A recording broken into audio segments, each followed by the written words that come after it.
नमस्ते दोस्तों। हमने प्रीवियस लेक्चर के अंदर हमने ग्रेटिंग एंड उसके टाइप्स के बारे में पढ़ा था, प्लेन ग्रेटिंग और कॉनकेव रिफ्लेक्टिंग ग्रेटिंग के बारे में पढ़ा था इस लेक्चर में। और आज हम उस ग्रेटिंग से बनने वाला जो स्पेक्ट्रा होता है उसकी जो कैरेक्टरिस्टिक्स होती है, मतलब वो क्या क्या उसकी प्रॉपर्टीज होती हैं, यानी कैरेक्टरिस्टिक्स ऑफ ग्रेटिंग स्पेक्ट्रा, आज हम उसको पढ़ेंगे।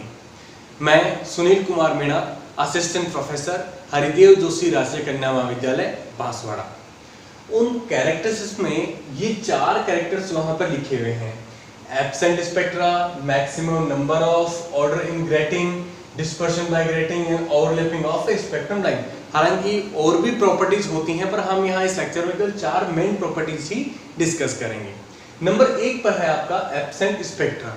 एब्सेंट स्पेक्ट्रा को कई बार मिसिंग ऑर्डर स्पेक्ट्रा भी कहा जाता है। और मिसिंग ऑर्डर स्पेक्ट्रा का मतलब क्या होता है कि हमने यहाँ पर जो एन स्लिट का जो लेक्चर पढ़ा था ग्रेटिंग के लिए, उसके अंदर हमने जो इंटेंसिटी का जो फाइनल फॉर्मूला निकाला था, उस फॉर्मूले में 2 टर्म थे। पहला टर्म था due to due to diffraction था, और दूसरा था ड्यू टू इंटरफेरेंस था। यानी कि अगर इस डायग्राम में जो थीटा कोण बन रहा है, यानी कि डिफ्रैक्शन जो एंगल बन रहा है, इस एंगल को इस प्रकार सेट किया जाए कि जो आपने ये हमने जो इंटेंसिटी का फॉर्मूला पढ़ा था, इस फॉर्मूले में 2 टर्म हैं। एक तो है डिफ्रैक्शन की वजह से और एक है इंटरफेरेंस की वजह से।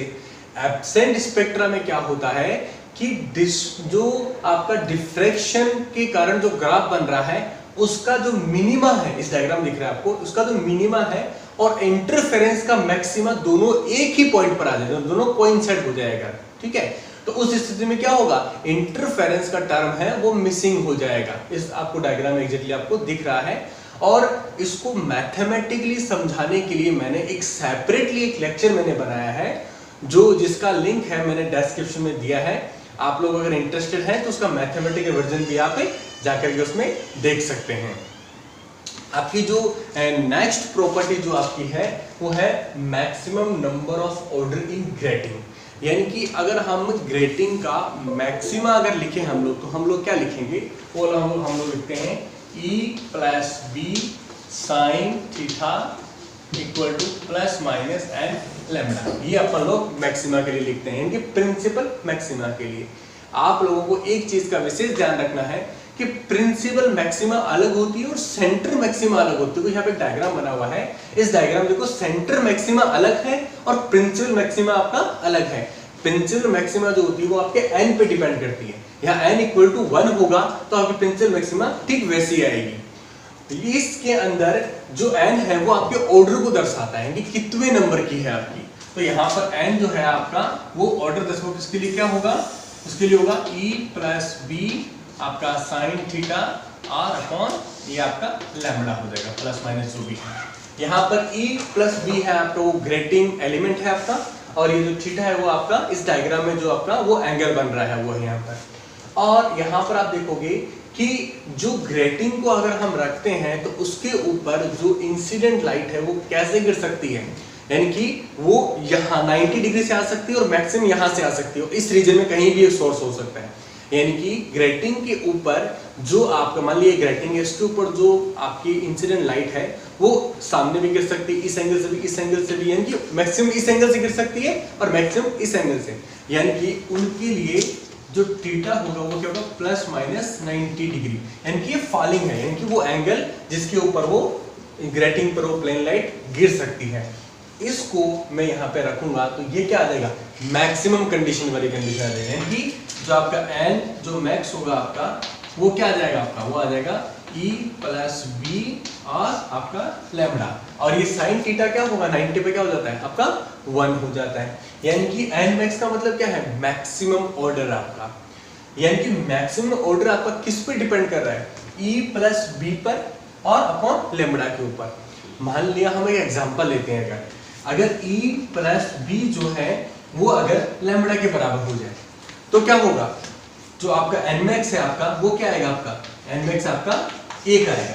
इसका क्या मतलब हुआ, इसका रिजल्टिंग ये हुआ कि आपको केवल एक ही प्रिंसिपल मैक्सिमा ऑर्डर मिलेगा, इसके अलावा आपको नहीं मिलेगा। आपको यहाँ पर अगर मैं दूसरा एग्जांपल लेता हूं, अगर कि n प्लस बी जो है लेस देन है 2 लैम्बडा, यानी कि वो एग्जैक्टली इक्वल नहीं है, लेस देन 2 लैम्बडा है, तो आपका एन मैक्स क्या होगा, वो एन मैक्स होगा आपका, वो होगा लेस देन 2, यानी कि आपका 2 नहीं होगा पूरा, वो 1 ही होगा, यानी कि आपको इस ये जो कंडीशन किस पे डिपेंड कर रही है, वो e plus b upon lambda इसके ऊपर आपकी डिपेंड कर रही है। इसे कहते हैं आपका maximum number of ordering grating, यानी कि ग्रेटिंग में आपको कौन से भी ऑर्डर पर मिलेगा वो डिपेंड करता है आपके इस फॉर्मूले से।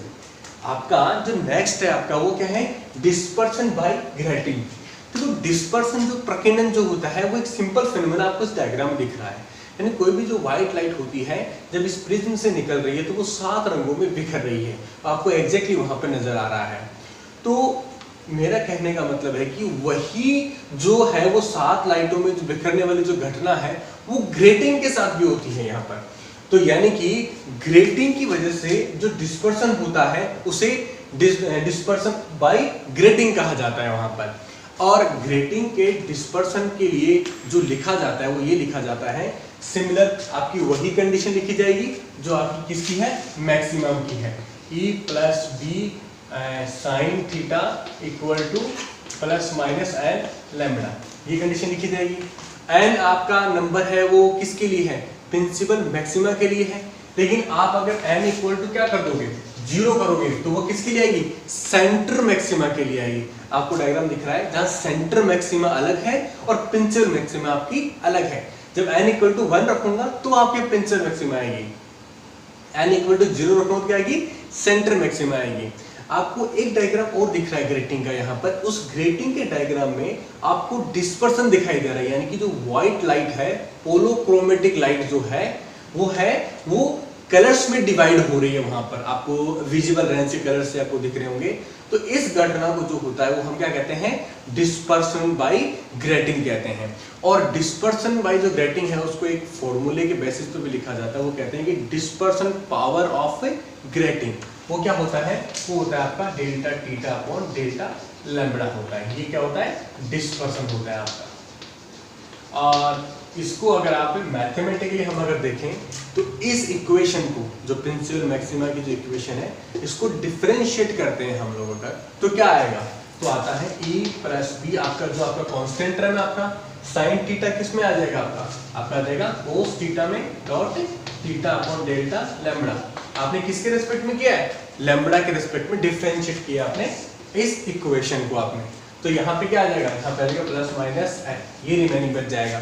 और आपको डिस्पर्शन निकालना है तो क्या निकालोगे, डेल्टा थीटा अपन डेल्टा लैम्बडा जो है वो क्या आ जाएगा, प्लस माइनस एन, यहाँ से ये हट जाएगा कि डिस्पर्शन के लिए ले रहे हैं पर लोग, तो ये आ जाएगा आपका कोस थीटा, ये आ जाएगा आपका डिस्पर्सन, जो किस पे डिपेंड कर रहा है आपका, वो ग्रेटिंग एलिमेंट पे डिपेंड कर रहा है आपका।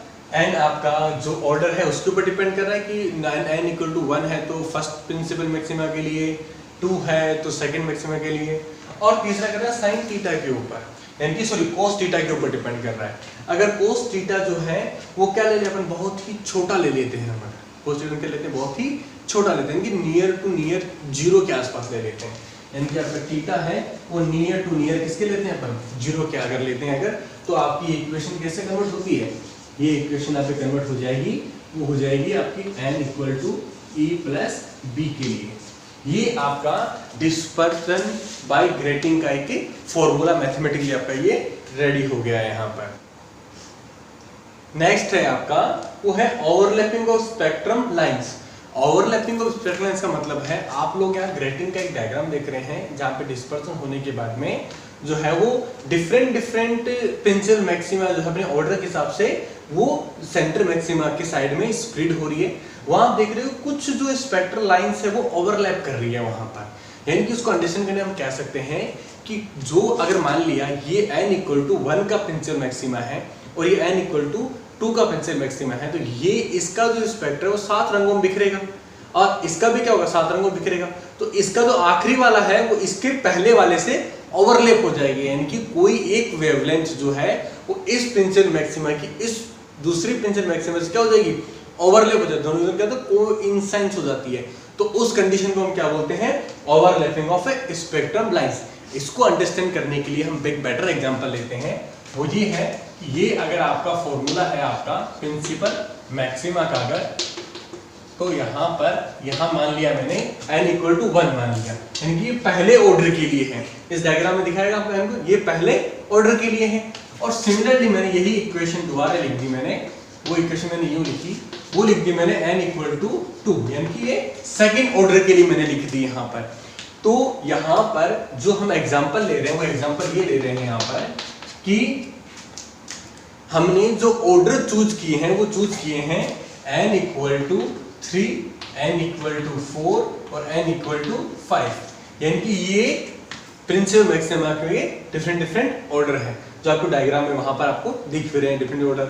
और उनके रेस्पेक्ट में जो वेवलेंथ है आपकी, यानी कि ये इसके लिए थर्ड ऑर्डर के लिए लाल रंग की जो वेवलेंथ है वो कितनी होती है, 7000 होती है। मान लिया 7000 उसकी वेवलेंथ है। दूसरे की जो है वो ये वाली वेवलेंथ है जो एंगस्ट्रॉन में है, और तीसरे वाली की जो वेवलेंथ है वो कितनी है, ये 4200 है। ये तीन वेवलेंथ हैं, यानी कि n इक्वल टू 3 के लिए अपना एक स्पेक्ट्रा बनेगा, n इक्वल टू 4 के लिए अपना प्रिंसिपल स्पेक्ट्रा बनेगा, n इक्वल टू 5 के लिए अपना एक अलग स्पेक्ट्रा बनेगा। और n इक्वल टू 3 वाले की जो आखिरी जो रेड वाला जो स्पेक्ट्रम, यानी कि जो स्पेक्ट्रम है वो स्प्रेड होता है, तो उसका जो रेड वाली फ्रीक्वेंसी n इक्वल टू 4 के लिए कौन सी वाली फ्रीक्वेंसी, ग्रीन वाली फ्रीक्वेंसी, और n इक्वल टू 5 के लिए लगभग येलो वाली फ्रीक्वेंसी या फिर उससे पहले की कोई फ्रीक्वेंसी है या वोलेट की फ्रीक्वेंसी है। इन तीनों को अगर मैं गुणा करके देखूंगा तो कितना आता है, 2100। इसका भी कितना आएगा, 2100। इसका भी कितना आएगा, 2100। यानी कि आप देख रहे हो कि तीनों लाइनें जो है वो अलग अलग वेवलेंथ की हैं और तीनों किस जगह आ गई है, एक ही जगह आ गई, एक ही पॉइंट पर आ गई है। इसको अंडरस्टैंड करने के लिए आप इस तरीके से समझ सकते हैं कि ये तो आपके लाल रंग वाली फ्रीक्वेंसी है, ये आपके जो है वो ग्रीन वाली, और ये आपकी नेक्स्ट वाली, जो बल्कि हालांकि ये स्पेक्ट्रा यूं चल रहा है इनका, ये स्पेक्ट्रा लंबा है और स्पेक्ट्रा इधर भी चल रहा है स्पेक्ट्रा, और ये स्पेक्ट्रा थोड़ा इधर भी चल रहा है, थोड़ा इधर है। यानी कि ये जो स्पेक्ट्रा है वो n इक्वल टू 3 के लिए है, जो कि यहाँ पे लगभग खत्म हो रहा है ये स्पेक्ट्रा, ठीक है। और n इक्वल टू 4 का स्पेक्ट्रा है वो यहाँ से शुरू हुआ, जो कि इससे थोड़ा साइड से शुरू हुआ और वहां पर एक फ्रीक्वेंसी आई और थोड़ा इधर तक बढ़ा आगे तक। और तीसरा क्या है, तीसरा उससे भी थोड़ा इधर सरक गया और इसकी एक फ्रीक्वेंसी, और ये इतना लंबा दूर तक चला, यानी कि ये अलग स्पेक्ट्रा। और तीनों स्पेक्ट्राओं की जो लाइन है, वेवलेंथ वाली लाइन है, वो कौन चल रहे, एक ही लाइन में आ गई। मतलब इस चीज को कहते हैं हमेशा ओवरलैपिंग ऑफ स्पेक्ट्रा कहते हैं।